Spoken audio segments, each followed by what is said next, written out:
Now I have the honor to introduce the last speaker of the session, Josh Tenenbaum. Josh did a training in physics and PhD in brain and cognitive sciences before establishing his work in MIT, where he is a professor in computational cognitive science. His extraordinary work stems from an apparently simple question: how do we humans get so much from so little? So without wasting more time, I let the floor to Josh. Thank you. Okay.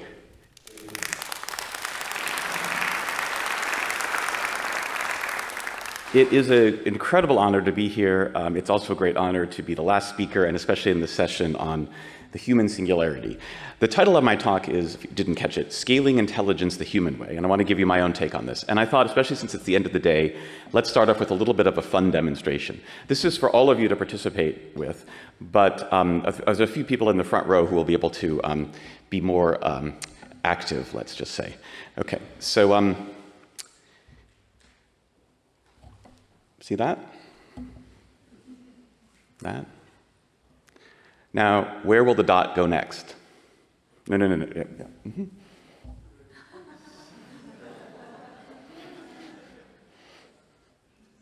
Okay, well, so people have some idea, we can see. There's a lot of, let's just call it uncertainty. Okay.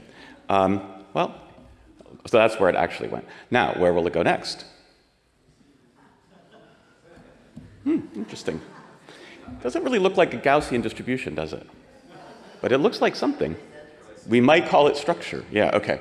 That's where it went. Now, where will it go next?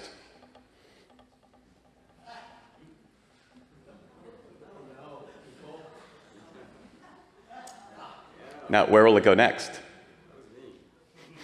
Happy birthday. Nice. Where will it go next?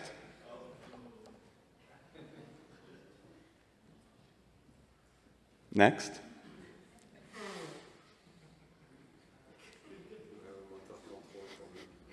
Next. Next. Okay, I think you got the idea. Yes, we've all got the idea that we've all got the idea, and that's really the point of the talk. Just to show you, this is an actual experiment. I mean, again, we can. In this experiment, we showed people 3 things, and then these are the predictions that a group of our participants made. And you can see that it basically reproduces exactly the same pattern here, which is very much in the spirit of, how do we get so much from so little? Even just from one or a couple of examples, you see people making informative, and I would argue rational predictions. They have uncertainty. They have a really interesting kind of structured uncertainty. That you see with these different peaks. And then after just a couple more points, it really converges to something that looks more like a Gaussian, right? Whether it's motor noise or motor control or just whatever. In this case, it's probably mostly motor control. There's a rapid convergence to the point that we all know what's going on. Okay, so this is just one illustration of the human singularity. You were able to do this with very minimal instruction. How do you do these kinds of things? This, as many of you also surely recognize, was an experiment that we did that was heavily influenced and directly inspired by studies that you saw from Stan's lab and other collaborators like Mariano Sigman with like the language of geometry for the 8-dot octagon points. And I'll come back to that at the end, but this was an experiment that we did to try to get a language of thought not only in encoding and memory, but also in probabilistic inference, generalization, inductive learning, indeed program induction, like Matthias referred to. Okay. And this is just one of the many deep ways that my work and thinking has been influenced directly and indirectly by a truly singular human. Stan, happy birthday, Stan. We've got to know each other. So, what? I think there's 2 on the picture. Well, no, there's just one. That's what singular means. But or a, but yeah. We got to know each other in many ways. I don't actually remember the first time we met. But I remember especially interactions around science, math, and art, like with Phyllis and many others here at Le Bradou, where we were sitting inside an art exhibit where we looked up and saw that, could you believe it or not? Or Stan took me on my last trip to Paris. We walked around in a colder time around the gardens of Versailles. Probably many of you have been there, maybe even with Stan, and experiencing these artistic realizations of human thinking and creativity have been deeply inspiring. Another way that I've been inspired by Stan, as well as by many others in this room, is to ask whether and I wanted to say also, like, a thing that I think I and some of the most recent speakers here, others from Stan's colleagues, come from, is we represent one of the many different threads of thinking in Stan's work, which is the more theoretical, mathematical, computational side. You're many different kinds of scientists, Stan, but you are also a mathematical and theoretical psychologist. And in that I deeply resonate and have been inspired. But I've also been inspired by, for example, my colleagues and longtime friends and colleagues in Cambridge, Massachusetts, Nancy Kamwisher, Elizabeth Spelke, who are here, many others, to ask questions like these. The big questions of our field. So it's, like Stan's Dehaene questions, I'm interested in these big things. What kind of computation is cognition? What is a concept? What is a thought? I think a lot of the discussion here has been very salient on that topic. How can we learn everything we learn given such little evidence? How do our minds work so efficiently and flexibly? It's a remarkable machine. It's an engineering marvel. At the same time, it has limits and minds can break in ways that we really want to understand and try to figure out how to repair. That might be related to trying to understand how minds work mechanistically in the brain. Maybe some of the deepest questions: how do our minds arise? What are their origins in evolution, development, and culture? And maybe something that confronts all of us here, right? How is it, as Stan and others raised, how is it possible for minds to be able to come to understand themselves? So like others in this last session, like Stan, I think going back to some of his earliest interests, we've been deeply inspired by what is effectively a long history of bidirectional interactions between call it the engineering and the reverse engineering of intelligence. Artificial intelligence and cognitive science really grew up together. And there's a long history of back and forth idea flow very productively, as you've been seeing here. And certainly that's been the story of my career as well. As, again, I don't even need to say, this story has entered a new chapter with the rise of forms of AI that are not just academic disciplines, but are in everybody's lives, like language models, ChatGPT. You can't even do a Google search without getting AI, basically. And it's not just language models. We now have robots in the real world that actually are there making life or death decisions, probably saving more lives than not, but not always. If you've been to San Francisco, or some other US cities, you've seen these Waymo self-driving cars. It's really quite remarkable. But not to take away from the remarkable advances behind the AI industry that companies like Google on both sides here have been doing, there is still something really quite different about the kinds of intelligences that you see in these systems, and I think the technology and the math that leads to them. There's many ways to see this. Nancy in her talk talked about the jaggedness of AI and so on in physics. But there's a sort of very meta jaggedness here, which is each of these systems was engineered at great cost by huge teams of engineers over a long time. And one of them you can talk to about any topic. The other one you can drive on, well, any street within the 7 by 7 square miles of San Francisco. But one does one and the other does the other, and nothing does both, right? Whereas our minds, our brains, can do both of these things. And not only that, as my colleague Laura Schultz likes to point out, it's profoundly not developmental, right? The large language models are actually released, everybody's using them. Whether they're safe or not is an interesting question. Whereas self-driving cars have been much slower. The ChatGPT took everybody by storm over a couple of years. The Google car has a history going back almost 20 years, and in many ways before that. And it still doesn't work well enough that you can just put it out anywhere. It has to be in a very delimited place. And there's humans behind the scenes ready to bail in when the car gets confused. Okay? And that's true for any car, even when you don't see a driver behind the wheel. There's a driver farther away that's ready to get behind the wheel if they need to. Not only that, right? When children learn this first, Before we've mastered all the world's knowledge that you could get by reading text on the internet, if we ever do, we can drive a car. And it's not only humans, non-human primates can effectively drive too. So there's something almost backwards about the Silicon Valley AI scaling route, where you're trying to get intelligence to emerge from massive amounts of data, massive compute, far more data than any human gets in their lifetime, and really with a focus on language data. And the way brains and minds seem to have approached this evolutionarily, developmentally, and culturally, where we start with being able to do these kinds of things, and then we come to be able to do those kinds of things. So the research I want to talk about is effectively trying to understand how can we capture that with math, computation, and engineering. And again, very much influenced by many people in this room and co-developed with many of them, I would say we have at this point something like a sketch of some parts of a roadmap, okay? It starts from saying what is built in and then talking about how do you learn the rest, right? And again, that refers to several of Stan's big questions.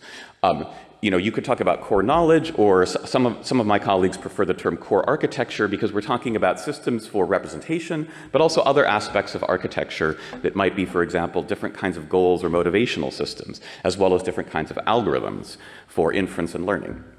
And I'll talk about some of all of these things here. You know, I think a core idea that I certainly want to start and leave you with, and it goes back, like Flores made this point extremely well in his talk, and many of the others who work on prediction, is there's a very basic thing that if you had to say what is the brain for most fundamentally, I would say it's not most fundamentally for learning, although human brains do amazing feats of learning as well as other primates. But many small brains, like flies, don't do that much learning, right? But they still do remarkable things. And as we know, many of these remarkable feats of sort of modeling the world, understanding the physics of objects, other agents, are present in human brains as early as you can look. Like, for example, as Nancy Kamwisher, Rebecca Sachs in their labs have shown, scanning the brains of even 2-month-old babies. Okay. But what does seem to be the most fundamental thing that brains do is what I like to call making good guesses and bets. So it's predictions, but also decisions, broadly in line with what you could call classical rationality, like this idea of having a world model that you can calibrate to perception, estimate the state of the world, do something which approximates expected utility maximizing actions. There is something just so fundamental about that. Peter Norvig called this the fundamental equation of AI, but it's really the fundamental equation of intelligence, you could say. Okay. And being able to have world models based on the core architecture, make good guesses and bets, is where we start. But then, and here's where we start to get to some human singularity, something else happens when we learn language. And you could very roughly divide human development into what you might call 3 phases. I'm not calling them stages, because it's certainly not meant to evoke a stage theory, but learning language and then using language to learn everything else. So how close are we, or how far along are we to trying to understand how all these pieces fit together in computational terms? Well, I think, you know, here, I look back on my own couple of decades in the field and many students and colleagues I've worked with, and I feel like we've made a bunch of progress. So much so that we decided to write this book and put it out there and charge lots of money, but also give away a free version for open access on MIT Press. This book is edited by Tom Griffiths, Nick Chater, and myself, and has contributions from many colleagues and students. And it really represents a couple of decades of work over a couple of phases of trying to build models of this central idea of how human minds make Bayesian inferences about the world, probabilistic inferences, good guesses, and decisions and plans on top of world models that often have quite a lot of structure to them. If you want to learn more about what we call probabilistic programs, here's another source. This one's completely free, only free. The probmods.org webbook by Noah Goodman and a number of others. And this is just a nice tutorial introduction to these kinds of models with code you can run in the browser. Very easy to do. But the key thing here, and again, I think this, hopefully this will connect to and maybe possibly contrast a little bit with some of the other recent themes here, is that the kind of models that I think we need to capture the core of rationality in brains and minds, as well as to understand how it's transformed by uniquely human practices and systems of knowledge, such as language, is not just any one of the big ideas that have been developed in the mathematics of intelligence over the years. Certainly not just Bayesian or probabilistic inference. Also not just the old original idea of symbolic representation, and certainly not also the old and now recently new and popular and transformative neural networks. All these ideas are really important, and probabilistic programs, especially in their modern version as we and others use them, really lie at the intersection of these and combine the power of graded gradual learning from data and association that you can do with vector differentiable programs like neural networks, but also the power of abstraction and knowledge representation that really symbolic approaches give uniquely well as the ability to deal with uncertainty, generalization, and so on, as you have with probability. And in this book, you can see applications of these ideas to many domains of perceptual and cognitive inference. Okay. I'll tell you about a couple of these in a bit, but I want to highlight, especially in this talk, with connecting to Stan's themes and the human singularity especially, how language changes this picture, right? Because here is a place where the recent language models, I think, if you use them in the right way, really do unlock certain kinds of mathematics and theory building that cognitive science wasn't able to do before, as well as get at some of the big questions that I think people have been debating here, like this morning. In particular, we use language models that are code LLMs. So most of the models that you're familiar with are trained to model the joint distribution of natural languages and programming languages, human source code. And I'll show you how we're using those to capture the ways language builds on and then transforms cognition. But I think the key point here is that if you combine language models and probabilistic programs in the right way, it may give us steps towards a unifying account of these things like concepts and thoughts. And I'm very struck by some of the debates that were going on in the morning session, like between Manuela and Luca, for example, about what is a concept? Is it something like patterns of association, nodes in a semantic network? I guess everybody's ruled that out, but there's a lot of interest in this room in vectors in semantic space or cross-modal associations. Or is it something more like a symbolic expression in the language of thought? Well, in my view, you're all right. But you're right about different aspects of concepts, and the tools that we're building here can show how those come together and complement each other and let minds do things that nothing besides human minds can do, and that we in cognitive science didn't have tools to understand until now. I'll show you these in a couple of settings of intuitive physics as well as intuitive psychology, with a little bit of a reference to this nice paper by Luca Schultz-Buschoff and from Eric Schultz's group and others, where they did some systematic benchmarking of state-of-the-art multimodal vision language models, so the things that capture these multimodal associations, vector concepts, and so on, using classic cognitive science experiments, some which came out of our group and others as the experimental setting. And I'll just highlight one of their conclusions, which is that in these settings of intuitive physics and intuitive psychology, understanding agents, goals, and actions, and so on, these models can superficially describe like what a scene looks like, but really don't get at and really don't correlate at all well with human reasoning. Okay, that means the alignment between these models and human judgments are often close to chance. So for example, in one of these intuitive physics settings, which was the basis for the work that Nancy and I did together, and at her lab, well, you saw her beautiful, amazing talk on the first morning, but we started off studying these questions of like, which way will a tower fall, or how likely is a tower to fall, in this work with Pete Battaglia and Jess Hamrick, about 15 years ago. And we gave people scenes like these and asked them to judge on a graded scale representing their uncertainty how likely a tower is to fall or how unstable it is.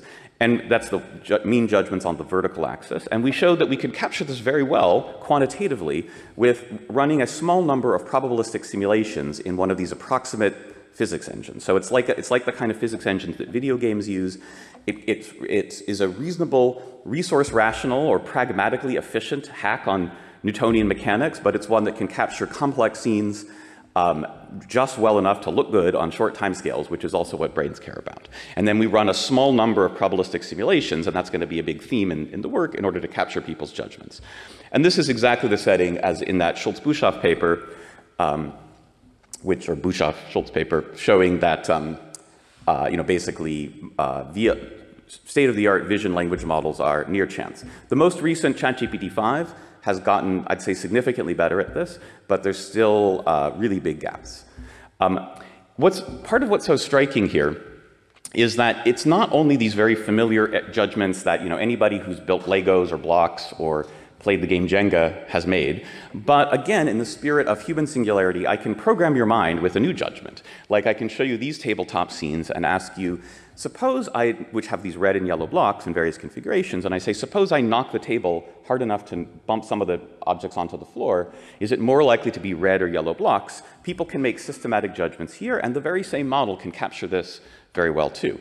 There's no learning in any of these models. They have a pre-existing simulation program, and somehow we imagined when we did this work that you were able to take the question and turn it into a query that a few probabilistic simulations could answer. Simulations like these. This is simulating a small bump of the table. Here's a larger bump. And the point we made was that you don't have to run very many of these simulations. You don't have to know whether it's a small or a large bump in this case. You don't have to run the simulation for very long. Just a couple of time steps of a small number of guesses of what the physics describes, we're able to capture what people do there. And in work that many folks who came out of our group have looked at, including some work that we did collaboratively with Luca and Erno Teglas and others from his group, we showed how these models can capture many things, including infants' intuitive physics, causal counterfactual reasoning, or even how people figure out very quickly how to use novel tools. This is the work of Kelsey Allen and Kevin Smith, and that's Toby Gerstenberg.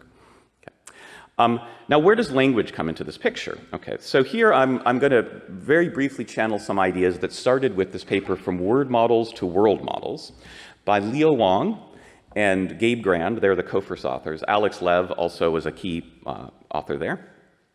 Alex is now an assistant professor at Yale. He just started up there in computer science. Gabe is still a PhD student at MIT. Leo is a postdoc at Stanford. And this paper introduces this idea of what we called rational meaning construction, which is this idea of effectively using a code LLM. At the time, we used the first codex model, which is now not anything like a state-of-the-art model. And I think it's important that these ideas work with sort of small, not very good models, because we don't have all the training data that has optimized these models since.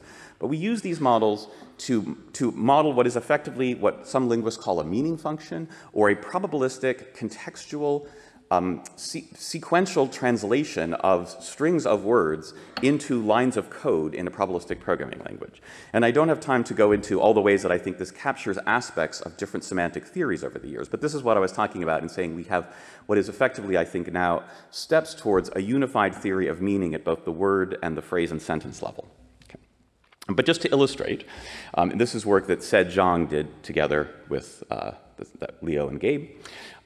We can sort of reconstruct this entire sort of mental physics engine sort of thing just in language. So we don't show people scenes here. We don't show model scenes, although we can also condition on vision. We'll do that in a second. But we describe one of these red and yellow tabletop scenes, and we take the statements like, okay, in this scene, there's one tall stack of red blocks and two short stacks of yellow blocks.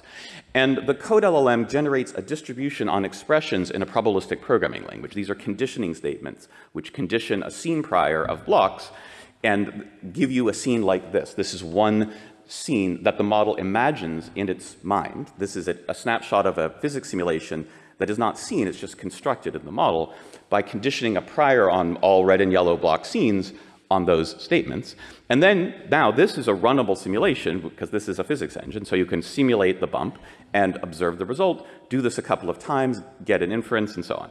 Here's a more complex scene. Now we're describing a scene with several stacks of red blocks and few blocks on the edges of the table. Less than half of the blocks on the edges are yellow. Again, we turn this into a few lines of code. We can simulate it and get an answer, okay? And we can do this across a number of scenes, and here I'm just effectively replicating conceptually the same experiment I showed you before, the red and yellow thing, in terms of being able to fit human judgments, but now with no scene, okay?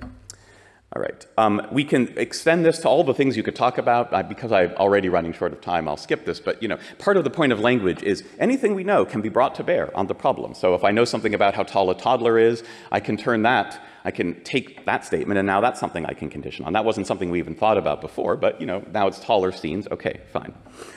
The same kind of idea can apply in intuitive psychology, but I think for reasons of time and being close to the end of the day, I'm just going to skip this. But I would say that the work that's been done by Rebecca Sachs and me, or students working with Rebecca and me, especially Chris Baker, Julian Hara-Edinger, and all these other people on here, is some of the work that personally I'm most proud of and that I think really reflects where this toolkit of probabilistic inference on programs that describe our core representations. In this case, how people move around in space looking for goals when they have only partial information, like in this food truck study, which I think many of you have seen, so again, I'll just sort of skip it. But it kind of replicates what is effectively like a Salian false belief thing, but in a graded, spatially grounded way, where people will now make graded inferences about, joint inferences about what an agent believes and desires from watching how the agent takes, there's a fundamental assumption of efficiency here, or rational planning, but when you see an agent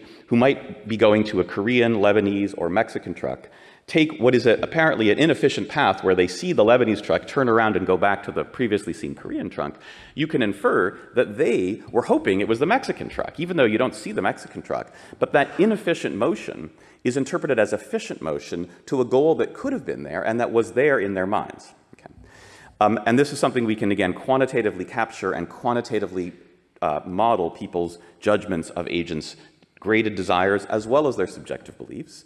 And you can make this also, call it stimulus computable now from both the language and the vision stimulus. This is work that Lance Ying led together with many of the other people there, where you take these kinds of grid world scenes and you use now a vision language, cross-modal associative thing between images, natural language, and code to construct what are effectively the representations needed to solve these problems and replicate pretty well the very good quantitative results we had before.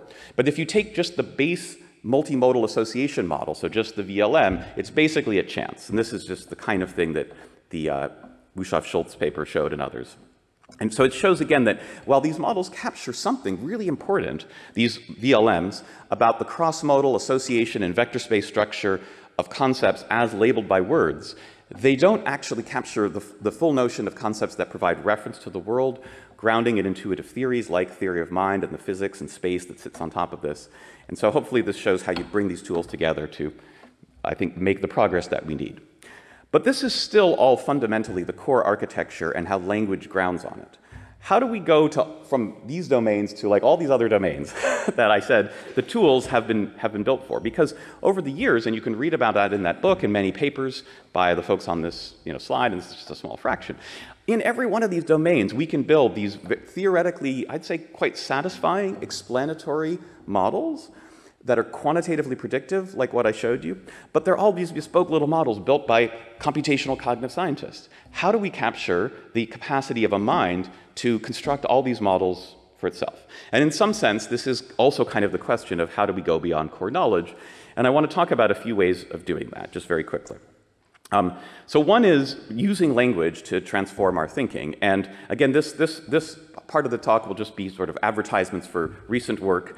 And I'll just refer you to the papers, like, for example, this really cool paper by Leo Wong and two other people I haven't mentioned yet, Katie Collins and Tyler Brooke-Wilson. Tyler is an assistant professor of philosophy and cognitive science at Yale. Katie is just finished her PhD at Cambridge and is a postdoc at MIT with us. The basic idea of this paper is to try to address this challenge. And the way they put it is, and this also builds on work in Tyler's MIT philosophy PhD thesis, so I refer you to that as well. It is to say, how do we understand how minds achieve what is sort of a balance between global relevance and local coherence? How are we able to think about all the things we can think about, bringing any potentially relevant knowledge to bear, and yet construct a model that actually lets us reason coherently, as we can show with the probabilistic psychophysics type experiments that we do here, in any one of these domains. And it builds on the ideas from the Word to World Models paper, but sort of extending them now to capture other aspects of language, which is associative memory, analogical retrieval, other properties that people have talked about here, which are remarkable things that language contributes to our understanding of the world. There's lots of things that we can think about that we've never directly experienced, but we've heard about or read about. And effectively, that's what this model tries to capture by using a code LLM embedded in a probabilistic inference pipeline, basically, to capture how we construct online a bespoke model of a world for a domain. So like in this paper, we consider what we call the model Olympics domains. If you're familiar with Toby Gerstenberg's Bayesian tug of war, you might recognize this, or his Bayesian ping pong. But you model how people have these various sports matches, and then you see the outcomes of some sports matches. And again, For more than 10 years, we've been able to make models, good predictive models of judgments of how strong someone was, or how hard you think someone was trying based on a series of matches. But that was all with code that cognitive scientists wrote. Now, the model starts off with the natural language description and progressively constructs a bespoke model by going through stages of natural language and then increasingly grounding that in code. So it starts off, maybe reflecting as we might, just sort of thinking in natural language, what do we think is relevant to a situation? And then it turns that effective conceptual dependency of relevance into code that supports probabilistic inference. And this lets us not only model in a language computable way the experiments we used to do, but also gives us the ability to at least start to take steps towards modeling the open-endedness of human reasoning. So in these tug-of-war domains, I can tell you not only about who won which races, but I can just introduce all sorts of other random information that might be relevant. Like, Avery seems to have come down with a stomach virus between rounds, but has decided to compete anyway. Kay didn't get enough sleep last night and can barely stay awake during the race. Ness took an energy drink, and it just kicked in to give them extra energy for their matches. In the first match, Kay pulled a muscle in their shoulder that limited their pulling output going forward. You might ask, where did we come up with these things? And the answer is we didn't. These were actually generated by human participants in an experiment. We asked people, having done some of these things, to now come up with just other pieces of information you might tell someone that would change their answers. And then we gave other people those pieces of information, and we said, well, how can you incorporate those into your reasoning? And we used the model synthesis architecture to do that, to take these open-ended pieces of information and construct an extension to a probabilistic program that let people reason about this. And I'll skip all the details of the experiment and the data analysis, but in short, you can model not quite so well as the simpler cases, because people are complex, and some of these things are hard to think about, at least in the fully as crystalline a coherent way, but pretty well, and much better than just having the base language model think about this. So again, it shows where those synergies are coming through. Okay. I'll skip that and just go on to the second answer, which connects back to a number of the themes that you saw with Matthias and others here too, which is and the stuff I did at the very beginning, and themes that Stan, again, and his whole group have influenced all of us for many years, which is the language of thought, and the idea that we also learn in and around and on languages of thought, and we can learn new languages of thought. The idea that we might have many different languages of thought to capture all the different domains we know, including ones that might be built-in core knowledge, like certain kinds of languages of geometry, perhaps, right? As well as all these other domains of human expertise. This is an idea, our version of it was articulated in this text paper a few years ago by Josh Rule and Steve Piantadosi, and a number of other students, such as Kevin Ellis, have worked on these models for basically trying to capture how we learn new concepts and whole new domains as learning programs and even learning programming languages. So the system that Matthias referred to in his talk was a system that he actually contributed to when he was a visitor with us, but it was really led by Kevin Ellis, who's now an assistant professor at Cornell. The system is called Dreamcoder, and it's a system that has, if you're familiar with wake-sleep kinds of learning, it has a kind of a little bit more, I mean, maybe a little bit more biological realism, but still very metaphorical than simple wake-sleep learning in neural networks. But the idea here is in the wake phase, that's learning to solve particular problems by writing code, like a short line of code, to represent the solution to the problem. And then there's these two sleep phases, very loosely metaphorically inspired by slow wave and REM sleep, but basically in the slow wave type sleep, you're consolidating and abstracting out common program elements in the code you wrote to solve problems during waking, and then those become new primitives in your language. So you extend your domain-specific language, you add new primitives to it, and from that you can start off actually with a very generic language and grow a domain-specific one, and grow many different domain-specific ones depending on what experience you get. There's also something more like a classic sleep mode, in which, here's again, a neural network coming in for pattern recognition, in which you imagine as dreams, new problems, you make up new problems. They're a little bit crazy, but they're drawn from your probability distribution on the problems you've experienced, and you use those as training data for a neural network.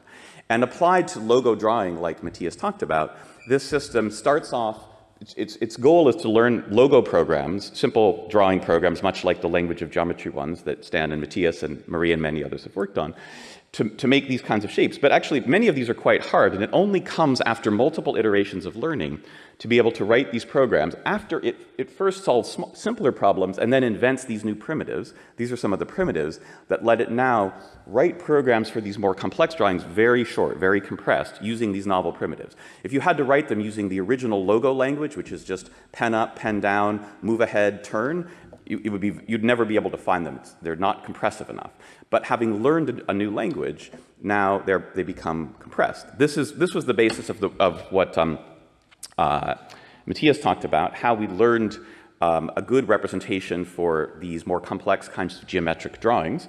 And another thing we showed there was how you could give the system just very schematic examples of different kinds of drawing cultures, like the Greek or the Celtic sorts of drawings, and then the system would come to learn an appropriate generative model.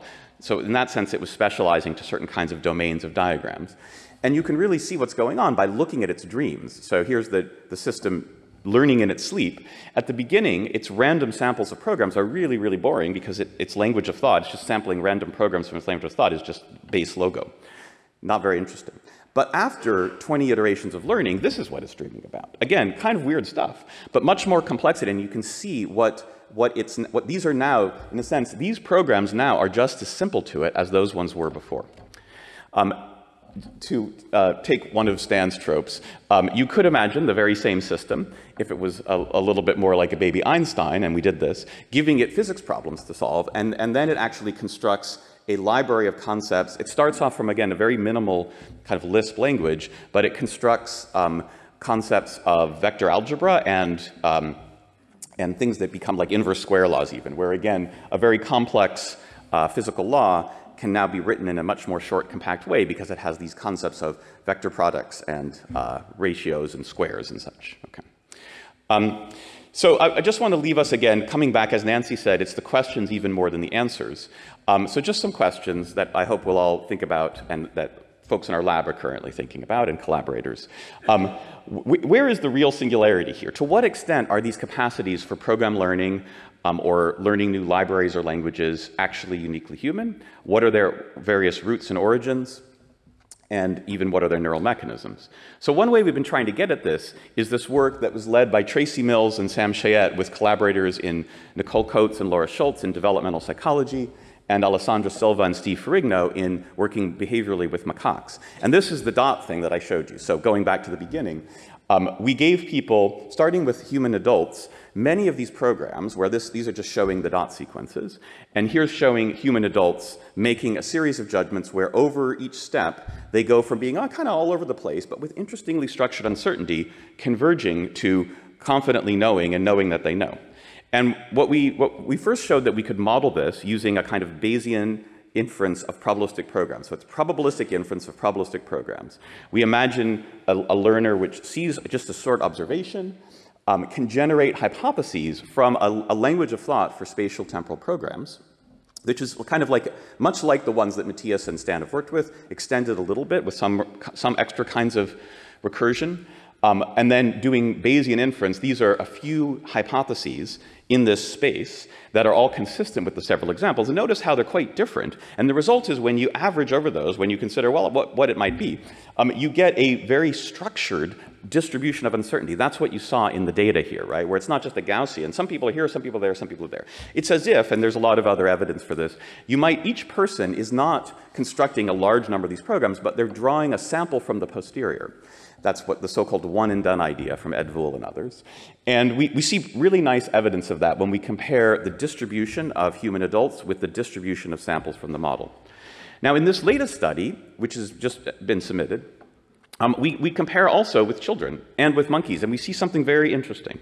And I don't know how to think of it, and I'd love to learn from you how to think of it. So one of the things we see is that children actually, at least 4 to 7-year-olds, look a lot like adults, but kind of noisier. Maybe it's, we actually do some careful work to show that it's not just more motor error. There's just a little bit more uncertainty. But the monkeys, while they can predict these sequences, they look very different. Okay, it's not just that they have more uncertainty, but their inductive bias, even after thousands of trials of training on very similar but not identical sequences, they do something that is fundamentally different. And it turns out the easiest way to see what's going on is to compare children, adults, monkeys, and transformers. Big surprise. Or statistical sequence models. So here I'm showing the difficulty, the relative just sort of error rate or accuracy for children of different ages compared with adults. And what you can see is that the older children are basically identical to the adults.